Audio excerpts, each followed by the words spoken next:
ಯೋಗದಲ್ಲಿ ವಿಜ್ಞಾನಮಯ ಕೋಶ ಅಂತಾರೆ.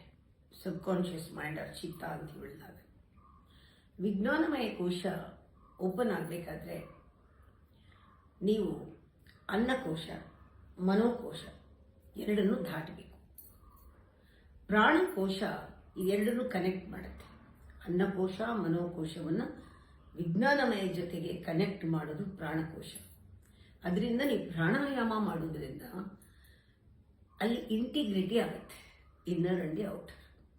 ದೇಹ ಮನಸ್ಸು ಹೊರಗಡೆಗೆ ಸಂಬಂಧಪಟ್ಟಿದ್ದು, ಹೊರಗಡೆ ಪ್ರಪಂಚದಲ್ಲಿ ಆಸಕ್ತಿ ಇರುವಂಥದ್ದು. ಚಿತ್ತದಲ್ಲಿ ಅದರ ಅನುಭವಗಳೇ ತುಂಬಿರುತ್ತೆ, ಯಾಕೆಂದ್ರೆ ಅದು ತನ್ ಕಸ ಆಗ್ತಾ ಇರುತ್ತೆ. ಆದರೆ ಚಿತ್ತ ಕಾನ್ಷಿಯಸ್ ಹೈಯರ್ ಸುಪ್ರೀಂ ಕಾನ್ಷಿಯಸ್ಗೆ ಓಪನ್ ಆಗಬೇಕಾದ್ರೆ ನಾವಿಲ್ಲಿ ಕಸ ಹಾಕೋದನ್ನು ನಿಲ್ಲಿಸಬೇಕು. ಆವಾಗ ನಮಗೆ ಗೊತ್ತಾಗಬೇಕು, ಪ್ರಾಣಿಗಳಿಗೆ ಇಲ್ಲದೇ ಇರುವಂತಹ ಆಲೋಚನಾ ಶಕ್ತಿ ನಮ್ಮಲ್ಲಿದೆ. ನಾವು ಯಾಕೆ ಮಾತನ್ನು ನಿಲ್ಲಿಸಬೇಕು? ಮಾತಾಡ್ತೀವಿ, ಪ್ರಾಣಿಗಳಿಗೆ ಮಾತಾಡಕ್ಕೆ ಬರಲ್ಲ.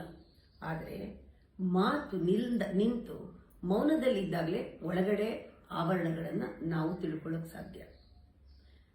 ಧ್ಯಾನ, ಮೌನ, ಇದರಲ್ಲಿ ಆತ್ಮ ಸಂಶೋಧನೆ, ಇದರಲ್ಲಿ ನಾವು ಒಳಗಡೆ ಡೈಮೆನ್ಷನ್ಗೆ ನಾವು ಹೋಗ್ಬೋದು. ಅದರಿಂದ ನೀವು ಹೊಸ ಬುದ್ಧಿ ಇದೆ. ಬುದ್ಧಿ ಎರಡು ಥರ ಕೆಲಸ ಮಾಡುತ್ತೆ. ಬುದ್ಧಿಯಿಂದ ಪ್ರಪಂಚ ಜ್ಞಾನವನ್ನು ತಿಳ್ಕೊಳ್ಬೋದು, ನೀವೇನು ನಿಮ್ಮ ಬಗ್ಗೆನೂ ತಿಳ್ಕೊಳ್ಬೋದು. ನಾವು ಹೆಚ್ಚು ಪ್ರಪಂಚ ಜ್ಞಾನವನ್ನು ತುಂಬಿಕೊಂಡಿದ್ರೆ ನಮ್ಮ ಬಗ್ಗೆ ನಾವು ಬಹಳ ಕಡಿಮೆ ತಿಳ್ಕೊಂಡಿರ್ತೀವಿ. ನಾವು ನಮ್ಮ ಬಗ್ಗೆ ಹೆಚ್ಚು ತಿಳ್ಕೊಳ್ಳೋಕೆ ಶುರು ಮಾಡಿದ್ರೆ ನಮ್ಮ ಬುದ್ಧಿಯನ್ನು ಉಪಯೋಗಿಸಿ ಪ್ರಪಂಚ ಜ್ಞಾನ ಕಡಿಮೆ ತಿಳ್ಕೊಳ್ಳೋಕೆ ಸಾಧ್ಯ ಆಗುತ್ತೆ. ಆದರೂ ಕೂಡ ನಾವು ನಮ್ಮ ಒಳಗಿನ ಜ್ಞಾನದಿಂದ ಪ್ರಪಂಚದ ಸೂಕ್ಷ್ಮತೆಯನ್ನು ತಿಳ್ಕೋಬಹುದು.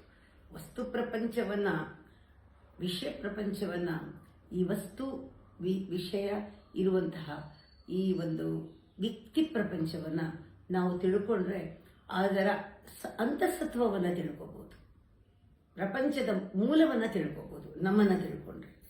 ಅದರಿಂದ ನಾವು ಚಿತ್ತವನ್ನು ನಾವು ಶುದ್ಧಿ ಮಾಡೋದಕ್ಕೆ, ಚಿತ್ತವನ್ನು ನಾವು ಇನ್ನೂ ಹೈಯರ್ ಲೆವೆಲ್ನಲ್ಲಿ ಓಪನ್ ಮಾಡೋದಕ್ಕೆ ಮೌನ ಮಾಡಬೇಕಾಗತ್ತೆ. ಮೌನ ಮಾಡಬೇಕು, ಧ್ಯಾನ ಮಾಡಬೇಕು. ಯಾಕೆಂದರೆ ಅಲ್ಲಿ ತೆಗೆದುಕೊಳ್ಳುವ ಡಿಸಿಷನ್ಸ್, ಸಂಕಲ್ಪಗಳು ಎಲ್ಲವೂ ಕೂಡ ಖಂಡಿತವಾಗ್ಲೂ ನೆರವೇರುತ್ತೆ.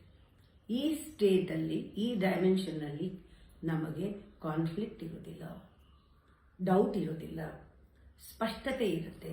ಅದರಿಂದ ಅಲ್ಲಿ ತಗೊಳ್ಳೋ ಡಿಸಿಷನ್ನು, ಅಲ್ಲಿಂದ ಬರುವಂತಹ ಇಂಟ್ಯೂಟಿವ್ ಡಿಸಿಷನ್ಸು ಹೈಯರ್ ಇಂಟೆಲಿಜೆನ್ಸ್ ಅಂತಾರೆ.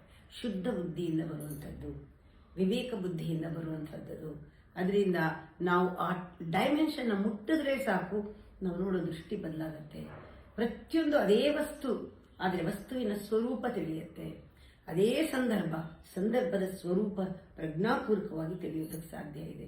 ಅದರಿಂದ ಬುದ್ಧಿಯನ್ನು ಪರಿಪೂರ್ಣ ಉಪಯೋಗಿಸಬೇಕಾದ್ರೆ ಪ್ರಪಂಚದ ಜ್ಞಾನವೂ ಬೇಕು, ಆತ್ಮಜ್ಞಾನವೂ ಬೇಕು. ನಮ್ಮನ್ನು ಬಿಟ್ಟು ಪ್ರಪಂಚ ಇಲ್ಲ, ಪ್ರಪಂಚ ಜ್ಞಾನ ಪ್ರಯೋಜನ ಇಲ್ಲ. ಬರೀ ಪ್ರಪಂಚ ಜ್ಞಾನ ಏನು ಮಾಡೋಕ್ಕೆ ಸಾಧ್ಯ? ಬರೀ ನಮ್ಮನ್ನು ತಿಳ್ಕೊಂಡ್ರೂ ಪ್ರಯೋಜನ ಇಲ್ಲ ಪ್ರಪಂಚದಲ್ಲಿ ಅನ್ಬೇಡಿ. ನಮ್ಮನ್ನು ತಿಳ್ಕೊಂಡಾಗ ಪ್ರಪಂಚನ ಬಳಸ್ತೀವಿ, ಪ್ರಪಂಚ ನಮಗೆ ಉಪಯೋಗಕ್ಕೆ ಬರುತ್ತೆ. ನಾವು ಯಾತಕ್ಕಿದ್ದೀವಿ ಅನ್ನೋದು ಪ್ರಪಂಚದಲ್ಲಿ ಇನ್ನೂ ಆಸಕ್ತಿಯಿಂದ ನಾವು ಜೀವನ ಮಾಡ್ತೀವಿ.